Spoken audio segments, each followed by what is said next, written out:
Hello friends, അപ്പോൾ ഇന്നത്തെ വീഡിയോയിൽ നമ്മൾ ചെയ്യുന്നത് ഒരു സ്ക്വയർ നെക്ക് കട്ടിങ്ങും സ്റ്റിച്ചിങ്ങുമാണ് നമ്മൾ ചെയ്യുന്നത്. അപ്പോൾ ലൈനിങ്ങും ക്യാൻവാസും ഒന്നും ഇല്ലാതെ തന്നെ സ്ക്വയർ നെക്ക് ഇങ്ങനെ കട്ട് ചെയ്യുന്നതാണ് ഈ വീഡിയോയിൽ കാണിക്കുന്നത്. അപ്പോൾ ഞാൻ ആദ്യം തന്നെ മെയിൻ ക്ലോത്ത് കട്ട് ചെയ്തിട്ട് രണ്ടാക്കി ഒന്ന് മടക്കിയിട്ടിട്ടുണ്ട് നെക്ക് കട്ട് ചെയ്യാനായിട്ട്. അപ്പോൾ ഒരു കഷ്ണം ഇതേപോലെ ഒരു തുണി കൂടി നമുക്ക് ആവശ്യമുണ്ട്. അപ്പോൾ അത് ഞാനിവിടെ കട്ട് ചെയ്തെടുത്തിട്ടുണ്ട്. അതിൻ്റെ വിഡ്ത്ത് വരുന്നത് 10 ഇഞ്ചിലും ലെങ്ത്ത് വരുന്നത് 9 ഇഞ്ചിലുമാണ്. അപ്പോൾ അത് ഇതേപോലെ രണ്ടാക്കി ഒന്ന് മടക്കി നമ്മളതിൻ്റെ സെൻട്രൽ പോയിൻ്റ് കണ്ടുപിടിക്കണം. രണ്ടിൻ്റെയും സെൻട്രൽ പോയിൻ്റ് ഇതേപോലെ ഒരു നോച്ചിട്ട് കൊടുക്കുക. ഇനി ഇങ്ങനെ ഒരു പീസ് കട്ട് ചെയ്തെടുക്കാനായിട്ട് നമുക്ക് എത്രത്തോളം തുണി വേണമെന്ന് ഞാനിപ്പോൾ മെഷർ ചെയ്ത് കാണിച്ചു തരാം. ഇപ്പോൾ നമുക്ക് നെക്ക് അളക്കേണ്ടത് 3.5 ഇഞ്ചിലാണ് എനിക്കവിടെ നെക്ക് വേണ്ടത്. അപ്പോൾ 3.5 ഇഞ്ചിനെക്കാട്ടും ഒരു 1.5 ഇഞ്ച് നമ്മൾ എക്സ്ട്രാ ഇതിൽ എടുക്കുക. ഒരു 5 ഇഞ്ച് 5.5 ഇഞ്ചോ അപ്പോൾ നമുക്ക് വരും. ഇപ്പോൾ എനിക്കിവിടെ 5.5 ഇഞ്ച് ഉണ്ട്. അങ്ങനെ ഒരു 1.5 ഇഞ്ച് നമുക്ക് വേണ്ട നെക്കിനേക്കാളും ഒരു 1.5 ഇഞ്ച് എക്സ്ട്രാ എടുക്കാം. കുറച്ചധികം ഉണ്ടെങ്കിലും കുഴപ്പമില്ല. താഴെ എനിക്ക് ലെങ്ത്ത് വേണ്ടത് 5.5 ഇഞ്ചിലാണ്. അപ്പോൾ നമ്മൾ 5.5 ഇഞ്ചിനെക്കാട്ടിയും ഒരു 1.5 ഇഞ്ച് എക്സ്ട്രാ ആഡ് ചെയ്യുക. ഞാനപ്പോൾ ഒരു 7 ഇഞ്ചിലാണ് അവിടെ മാർക്ക് ചെയ്യാൻ വേണ്ടി പോകുന്നത്. 7 ഇഞ്ചിൽ ഒരു മാർക്ക് കൊടുത്തിട്ട് അവിടെ ഒരു ലൈൻ വരച്ചു കൊടുക്കുക. എന്നിട്ട് നമുക്ക് അത് കട്ട് ചെയ്തെടുക്കാം. അപ്പോൾ ഇങ്ങനെയാണ് നെക്ക് അടിക്കാനുള്ള പീസിൻ്റെ അളവ് മെഷർ ചെയ്യുന്നത്. എന്നിട്ട് നമ്മൾ മെയിൻ ക്ലോത്തിൻ്റെ താഴേക്ക് അത് ഒന്ന് ഇട്ട് കൊടുക്കുക. നമ്മളിപ്പോൾ രണ്ടാക്കി ഫോൾഡ് ചെയ്താണ് രണ്ട് ക്ലോത്തും ഇട്ടിരിക്കുന്നത്. ഇതുപോലെ ഒന്ന് രണ്ടും കറക്റ്റ് സ്റ്റാർട്ടിങ്ങിൽ ഒപ്പം വരുന്ന രീതിയിൽ, രണ്ടും ഒന്നിച്ച് വരുന്ന രീതിയിൽ ഇങ്ങനെ ഇട്ട് കൊടുക്കുക. ഇനിയാണ് നമ്മൾ നെക്ക് മാർക്ക് ചെയ്യാൻ വേണ്ടി പോകുന്നത്. അപ്പോൾ 3.5 ഇഞ്ചാണ് എനിക്ക് നെക്ക് വേണ്ടത്. അപ്പോൾ അത് ഞാൻ മാർക്ക് ചെയ്തു. എനിക്ക് ലെങ്ത്ത് വേണ്ടത് 5.5 ഇഞ്ചിലായിരുന്നു. അപ്പോൾ 5.5 ഇഞ്ചിൽ അതും മാർക്ക് ചെയ്തു. ഇപ്പോൾ സ്ക്വയർ നെക്ക് വെക്കുന്നുണ്ട് നമ്മൾ താഴെ ആ 3.5 ഇഞ്ച് തന്നെ മുകളിൽ അടയാളപ്പെടുത്തി 3.5 ഇഞ്ച് തന്നെ താഴെ അടയാളപ്പെടുത്തി കൊടുക്കണം. എന്നിട്ട് സ്കെയിൽ കൊണ്ട് ഇതുപോലെ വരച്ച് സ്ക്വയർ നെക്ക് ഒന്ന് വരച്ചെടുക്കണം. അപ്പോൾ സ്ക്വയർ നെക്ക് വരച്ചെടുത്തിട്ടുണ്ട്. ഇനി ഇതൊന്ന് കട്ട് ചെയ്തെടുക്കാം.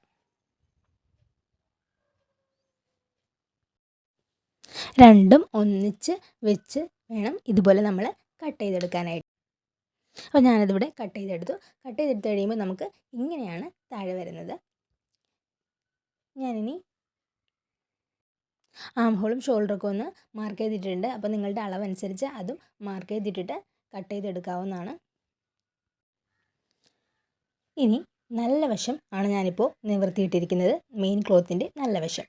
അതുപോലെ തന്നെ ഈ കട്ട് പീസിൻ്റെ നല്ല വശം രണ്ടും അകത്ത് വരുന്ന രീതിയിൽ ആണ് ഞാനിപ്പോൾ ഇട്ടിരിക്കുന്നത്. ഷോൾഡർ സ്ലോപ്പ് നെക്കടിക്കേണ്ട ആ തുണിയിലേക്കും ഞാൻ ഒന്ന് കട്ട് ചെയ്ത് കൊടുക്കുകയാണ് ചെയ്യുന്നത്. എന്നിട്ട് ഇതുപോലെ ഒന്ന് പിൻ കുത്തി വെക്കാം. കറക്റ്റ് ഒന്നിച്ച് വരുന്ന രീതിയിൽ പിൻ കുത്തി വെക്കാം. നല്ല വശം രണ്ടും അകത്ത് വരുന്ന രീതിയിലാണ് ഞാനിപ്പോൾ ഇട്ട് വെച്ചിരിക്കുന്നത്. എന്നിട്ട് ഇതൊന്ന് നമ്മൾ അടിച്ചെടുക്കണം. രണ്ട് വശവും ചേർത്ത് ഇതേപോലെ ഒന്നിച്ച് പിടിച്ച് വേണം നമ്മൾ സ്റ്റിച്ച് ചെയ്തെടുക്കാനായിട്ട്. ഇതേപോലെ അരികത്തിട്ട് സ്റ്റിച്ച് ചെയ്തെടുക്കുക. നെക്കടിച്ചെടുക്കുമ്പോൾ എപ്പോഴും നമ്മളുടെ മെയിൻ ക്ലോത്തിനോട് മാച്ചുള്ള അതേ കളറിലെ തുണിയോ അല്ലെങ്കിൽ ആ തുണി തന്നെയോ നെക്കടിച്ചെടുക്കുന്നതിന് വെക്കുന്നതാണ് കൂടുതൽ നല്ലത്. ഞാനിപ്പോൾ വീഡിയോയിൽ നിങ്ങൾക്ക് കൂടുതൽ മനസ്സിലാകാൻ വേണ്ടിയാണ് വേറെ കളർ ക്ലോത്ത് ഇതേപോലെ ഇട്ടിരിക്കുന്നത്. അപ്പോൾ കൂടുതൽ നല്ലത് അതേ ക്ലോത്ത് തന്നെയോ അല്ലെങ്കിൽ അതിനോട് മാച്ചുള്ള കളറോ ഇടുന്നതാണ് നല്ലത്. അപ്പോൾ നമ്മൾ നെക്കടിച്ച് കഴിഞ്ഞ് തിരിച്ചടിച്ച് കഴിയുമ്പോഴേക്കും അത് നമുക്ക് ഒരേപോലെ ആയിട്ട് തോന്നുന്നത്. എങ്ങാനും നമ്മൾ അടിച്ച് കഴിയുമ്പോൾ ചെറിയ ഭാഗമൊക്കെ കണ്ടാലും നമുക്ക് അത് വിസിബിളായിരിക്കില്ല. അതടിച്ചതിന് ശേഷം നമ്മൾ ഇതേപോലെ ഒന്ന് നിവർത്തി വെക്കണം. നിവർത്തി വെച്ചിട്ട് അതൊന്ന് പതിച്ചടിച്ചെടുക്കുക കൂടെ വേണം. സ്ക്വയറിൻ്റെ ഭാഗമെല്ലാം അടിക്കുമ്പോഴേക്കും നമ്മൾ ഇതേപോലെ നിവർത്തി വെച്ചിട്ട് വേണം അത് അടിച്ചെടുക്കാനായിട്ട്. അതല്ലെന്നുണ്ടെങ്കിൽ നമ്മളത് തിരിച്ചിട്ട് കഴിയുമ്പോഴത്തേക്കും നമുക്ക് കെട്ടിയെടുക്കുന്ന പോലെ തോന്നും. അപ്പോൾ അതുകൊണ്ട് തന്നെ എല്ലാ ഭാഗവും നല്ലോണം നിവർത്തി വെച്ചിട്ട് മാത്രം നമ്മൾ പതിച്ചടിച്ചെടുക്കുക. കോർണർ പോയിൻ്റൊക്കെ ചെയ്യുമ്പോഴേക്കും നമ്മൾ പ്രത്യേകം ഇത് ശ്രദ്ധിക്കേണ്ടതുണ്ട്. അതടിച്ച് കഴിഞ്ഞിട്ടുണ്ട്. ഇനി ഇതൊന്ന് ബാക്കിലേക്ക് ഇതുപോലെ ബാക്കിലേക്ക് നമ്മൾ ഇട്ട് വെച്ചിട്ട് അതിൻ്റെ അറ്റത്ത് കൂടെ നമുക്ക് ഫുൾ ഇതേപോലെ സ്ക്വയർ നെക്ക് സ്റ്റിച്ച് ചെയ്തെടുക്കണം. ഇതേപോലെ അറ്റത്തിട്ട് സ്റ്റിച്ച് ചെയ്തെടുത്താൽ മതിയാകും. നമ്മൾ സ്ക്വയർ നെക്ക് ഇതേപോലെ നല്ല കറക്റ്റാക്കി വെച്ചിട്ട് ഇതേപോലെ ആ താഴത്തെ ക്ലോത്ത് കാണാത്ത രീതിയിൽ വെച്ചിട്ട് വേണം നമ്മളിങ്ങനെ അടിച്ചെടുക്കാനായിട്ട്. കോർണർ ഭാഗമാകുമ്പോഴത്തേക്കും സൂചി കുത്തി വെച്ച് ഇതേപോലെ തിരിച്ചെടുക്കുക. താഴത്തെ ഭാഗം ഇപ്പോൾ നമുക്ക് ഒട്ടും വിസിബിളായിട്ട് വരുന്നില്ല. ആ രീതിയിൽ നമ്മളത് പിടിച്ച് കറക്റ്റ് ചെയ്തിട്ട് വേണം സ്റ്റിച്ച് ചെയ്തെടുക്കാനായിട്ട്. ഒന്ന് അയൺ ചെയ്തിട്ട് നമ്മൾ സ്റ്റിച്ച് ചെയ്തെടുത്താൽ നല്ല പെർഫെക്ഷനിൽ നമുക്ക് നെക്ക് കിട്ടും. അപ്പോൾ ഞാനത് അടിച്ചെടുത്തിട്ടുണ്ട്. ഇനി ബാക്കിലെ വശമാണിത്. അത് നമ്മൾ ഇതേപോലെ 1/2 ഇഞ്ചിൽ ഒന്ന് മടക്കി കൊടുക്കണം. എന്നിട്ട് അതുകൂടെ നമ്മളൊന്ന് സ്റ്റിച്ച് ചെയ്തെടുക്കണം. നമുക്കിപ്പോൾ 1/2 ഇഞ്ചിൽ അധികം കൂടുതലായിട്ട് ക്ലോത്ത് ഉണ്ടെന്നുണ്ടെങ്കിൽ കുറച്ച് നമുക്ക് കട്ട് ചെയ്തെടുത്തിട്ട് ഇതേപോലെ വരുന്ന രീതിയിൽ നമ്മൾ അടിച്ചെടുത്താലും മതിയാവും. ഈ ഭാഗം ഒന്ന് നമ്മൾ മടക്കി അയൺ ചെയ്തിട്ട് സ്റ്റിച്ച് ചെയ്യുകയാണെന്നുണ്ടെങ്കിൽ അത് നമുക്ക് കൂടുതൽ നല്ല ഭംഗിയായിട്ട് ഇരിക്കുന്നതാണ്. അപ്പോൾ 3 വശവും ഇതുപോലെ തന്നെ 1/2 ഇഞ്ചിൽ മടക്കിയിട്ട് സ്റ്റിച്ച് ചെയ്തെടുക്കുക. അപ്പോൾ സ്ക്വയർ നെക്കിൻ്റെ സ്റ്റിച്ചിങ് ഇവിടെ കഴിഞ്ഞിരിക്കുകയാണ്.